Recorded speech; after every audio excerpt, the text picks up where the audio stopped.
মুড়ি দিয়েই একটা ব্রেকফাস্ট বানাবো। তো এই দেখো, মুড়িটাকে 10 মিনিট জলে ভিজিয়ে জলটাকে ঝরিয়ে নিয়েছি, পুরো ঝুরঝুরে হয়ে গেছে। তো চলো দেখাই কিভাবে ব্রেকফাস্টটা তোমাদের বানাই। চলো, আমি পেঁয়াজ কুচি নিয়েছি, ক্যাপসিকাম কুচি, লঙ্কা কুচি।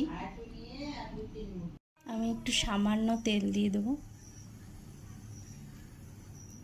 গরম হয়ে গেছে, এখানে আমি পেঁয়াজ কুচিটা দিয়ে দেবো। এটাকে দিয়ে দিয়েছি,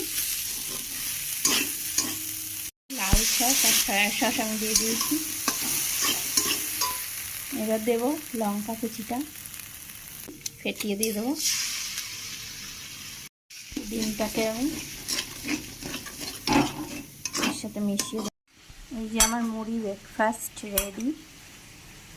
বাড়িতে বানিয়ে খেয়ে কমেন্টে আমাকে জানাবে যে কেমন হয়েছে।